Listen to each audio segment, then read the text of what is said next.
नमस्कार दोस्तों क्या आपने कभी अपनी देश की करेंसी यानी कि रुपया पर गौर किया है?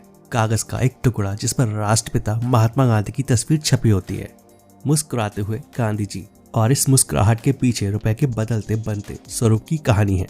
और ऐसे कई पहलू हैं जिनसे अब तक हम सब अनजान हैं, और जब पहलू कई हो तो उन्हें एक कहानी में समेटना आसान नहीं होता है। तो इसलिए आज इस वीडियो में हम बात करने वाले हैं भारतीय रुपया की।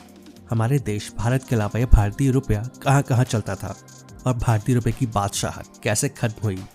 दोस्तों, आज से अगर हम 50-60 साल पीछे जाएं तो भारतीय रुपया मल्टीलैटरल करेंसी था, यानी कि बहुपक्षीय, और तब इसका इस्तेमाल इंटरनेशनल ट्रेड और ग्लोबल लेवल पर आर्थिक लेन देन में होता था। और हिंद महासागर के कई तटीय देशों में रुपया वहाँ की स्थानीय मुद्रा हुआ करती थी। और रुपए की स्थापना की एक बड़ी वजह थी व्यापारिक समुदाय और कॉलोनियल रूल। 19वीं सदी में हिंद महासागर क्षेत्र में सबसे बड़ी अर्थव्यवस्था भारत की थी, और व्यापार में आसानी के लिए छोटी अर्थव्यवस्था वाले देश भी रुपए का इस्तेमाल करते थे। जब भारत पर ब्रिटिश राज था तो उस समय के सिर्फ भारत में ही नहीं बल्कि कई अन्य देशों में भी रुपए का इस्तेमाल होता था, या फिर करीब करीब इसी कीमत की करेंसी का। और बर्मीज और सऊदी रियाल उस समय पैसे के तौर पर इस्तेमाल होते थे।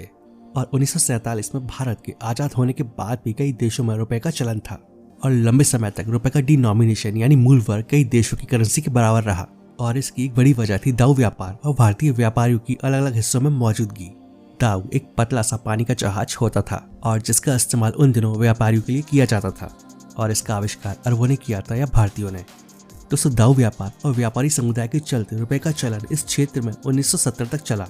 लेकिन फिर इसके बाद ओमान ने अपनी करेंसी जारी की। और रुपए की शक्ल की बात की जाए तो 1835 से 1939 तक रुपया चांदी से बना एक सिक्का हुआ करता था, और जिसका वजन 11.55 ग्राम और इसमें 91.7% शुद्ध चांदी मौजूद थी।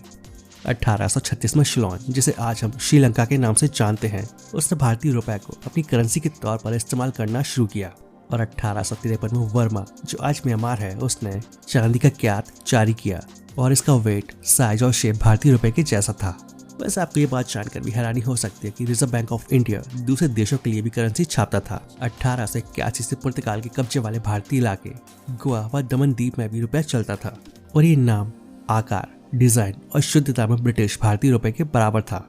और यही नहीं, ये बनता भी था कलकत्ता की टकसाल में। दोस्तों, तंजानिया, सोमालिया और केन्या 1890 के आसपास अफ्रीका में जर्मनी, इटली और ब्रिटेन की कॉलोनी थी, और यहाँ की करेंसी को रुपया या रुपी कहा जाता था। तो यहाँ की करेंसी भी भारतीय रुपए के बराबर थी। और अगर बात करें अरब देशों की तो 1935 में सऊदी अरब ने नए रियाल को अपनाया, और इसकी वजह थी व्यापार में सुगमता, और ये भी भारतीय रुपए के वजन के बराबर थी। और चांदी भी उतनी ही थी जितनी की भारतीय रुपए में।